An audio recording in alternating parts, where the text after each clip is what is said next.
Kung hindi dumedepensa si Luka, ano to, without help, naiwasan niya yung blow-by ni Buzelis. Sa ganito pa lang okay na talaga para sa mga Laker fans. Not something na dapat ikatuwa talaga kasi dapat ginagawa na talaga ni Luka yan, pero okay na rin kesa yung nalalampasan, di ba? Yan kasi yung issue sa kanya dati. Lalo na noong playoffs last year, na binoblow-by lang siya ng binoblow-by ng mga kalaban, kaya nababasag lagi yung depensa ng Lakers. Kaya nga dito, naging successful siya na pigilan si Buzelis na mag-drive. Tignan natin this game kung maganda na ba ang depensa niya.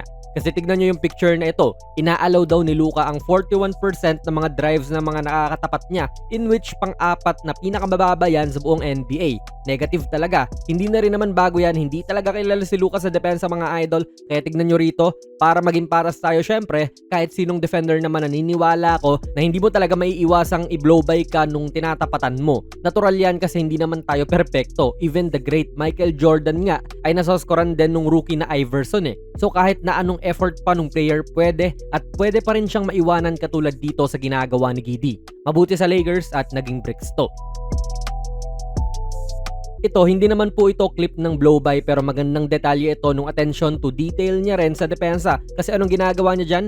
May tinuturo siya kay Hayes. At sa nakikita nga po natin, sinisignalan niya si Jack sa pumunta dito sa strong side at ganyang bulihin na naman si Gabe. Sinasabi ni Luka yan kasi siya na yung sasalo kay Smith dito sa corner. So kita nyo, tama nga ang sinuspetsa ni Luka dyan at naging goods ang rotation nila. Kaya good communication sa kanya yon. Again dito, nagtuturo na naman siya at this time kay Smart. Parang sinasabihan niya to na bigyan ng atensyon yung tao niya.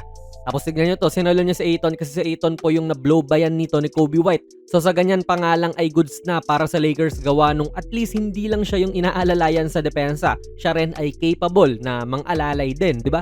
Hindi rin siya nagpabaya na bumalik sa tao niya at ayan, ang ganda nung close out. Nag-end up to na foul siya idol pero masasabi kong good defense to. Muntik pa ngang steal yan kung hindi lang siya sumapit. Nung last season, kapag nakita rin natin idol na ganito kalayo si Luka doon sa tao niya, parang pinababayaan na lang niyang tumira. Ang tamad. Pero this time, nakakita tayo ng improvement nga rin na nagbibigay na talaga siya ng effort in defending. Good help kay Rui yan tapos hindi na naman siya nag-give up ng drive.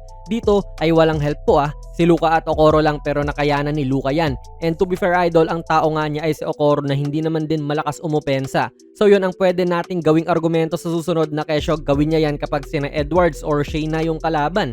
Pero iba naman ng usapan yun. Basta dito, hindi nga siya nagpa-drive at nakapag-force pa ng kick out. Ending ay turnover pa sa Bulls to.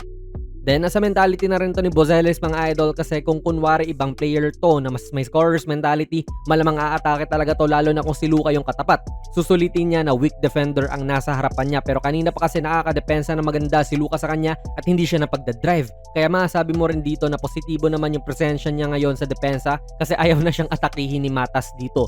Naghanap pa ng makapasahan pero ayan, tinira at na-contest naman ni Luka ng maayos.